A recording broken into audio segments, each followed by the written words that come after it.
கிருஷ்ணகிரி பகுதியை பொறுத்தளவு அங்கு திரையரங்கங்களில் என்ன மாதிரியான நிலைமை இருக்குது? கூடுதல் கட்டணம் வசூலிக்கிறாங்களா? திரையரங்கங்களில் படம் பார்க்க வரக்கூடியவங்க இதை எப்படி பார்க்குறாங்க? இந்த பார்க்கிங்கை எப்படி பார்க்குறாங்க? அதுக்கு விதிக்கப்படக்கூடிய கட்டணத்தை எப்படி பார்க்குறாங்க? இந்த தொகுப்பில் பார்க்கலாம். கிருஷ்ணகிரியில் உள்ள திரையரங்குகளில் அரசு நிர்ணயித்த கட்டணத்தை விட அதிக கட்டணம் வசூலிப்பது மட்டுமில்லாமல் வாகனம் நிறுத்துவதற்கும் தனியாக கட்டணம் வசூல் செய்து கட்டண கொள்ளையில் ஈடுபட்டு வருகிறார்கள். திரையரங்குகளுக்கு உரிமம் வழங்க திரையரங்குகளில் போதிய காற்று வசதி, குடிநீர் வசதி, கழிவறை வசதி மற்றும் வாகன நிறுத்துமிடம் போன்ற வசதிகள் அடிப்படையாக இருக்கின்றன. கிருஷ்ணகிரி மாவட்டத்தில் 21 திரையரங்குகள் செயல்பட்டு வருகின்றன. இந்த திரையரங்குகளில் புதிய படங்கள் அல்லது முன்னணி நடிகர்கள் நடித்த படங்கள் திரையிடப்பட்டால் டிக்கெட் விலை பன்மடங்கு உயர்த்தி விற்பனை செய்யப்படுகிறது. மேலும் வாகன கட்டணமாக தனியாக இருசக்கர வாகனங்களுக்கு 10 ரூபாயும் 4 சக்கர வாகனங்களுக்கு 25 ரூபாயும் வசூலிக்கப்படுகிறது. இதுகுறித்து கிருஷ்ணகிரியைச் சேர்ந்த ஜேவேல் என்பவர் கூறும்போது, 70 ரூபாய் கொடுத்து படம் பார்க்கும் பொழுது தங்களின் வாகனங்களுக்கு பாதுகாப்பு திரையரங்குகள் தான் வழங்க வேண்டும் என்றும், கூடுதல் கட்டணம் வசூலிக்கும் இவர்கள் ஏன் வாகனத்திற்கு தனியாக கட்டணம் வசூலிக்கிறார்கள் எனவும் கேள்வி எழுப்பினார். திரையரங்குகளில் நிறைய கட்டண கொள்ளை அடிக்கிறாங்க. கவர்மெண்ட் நிர்ணயிக்கிற பணத்தை விட இவங்க அதிகமாக வாங்குறாங்க. அதுக்கு என்னென்னா வரி, சைக்கிள் ஸ்டாண்டு, இந்த பைக் நிறுத்தத்துக்காக கட்டணம் எல்லாத்தையும் சேர்த்து தான் வசூல் பண்ணுறாங்க.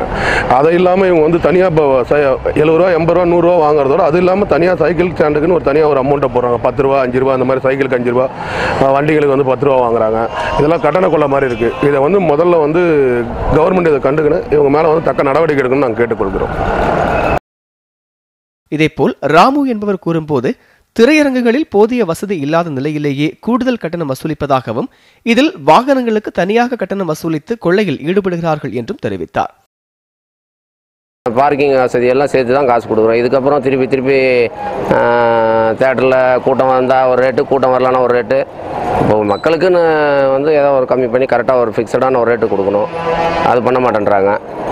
படம் ரிலீஸ் அப்போ 200ன்றது 150ன்றது டிக்கெட்டு, கூட்டம் வரலன்னா 30 ரூபான்றது டிக்கெட்டு. என்ன அது சரியில்லை நடவடிக்கை, அவ்வளோதான். இதேபோல் ஃபரீத் என்பவர் திரையரங்குகளில் அதிக கட்டணம் செலுத்தி படம் பார்ப்பதாகவும், இது மட்டுமில்லாமல் வாகனங்களுக்கு கட்டணம் வசூலிப்பதை ஏற்க முடியாது என்றும் அவர்கள் மீது நடவடிக்கை எடுக்க வேண்டும் என்றும் வலியுறுத்தினார்.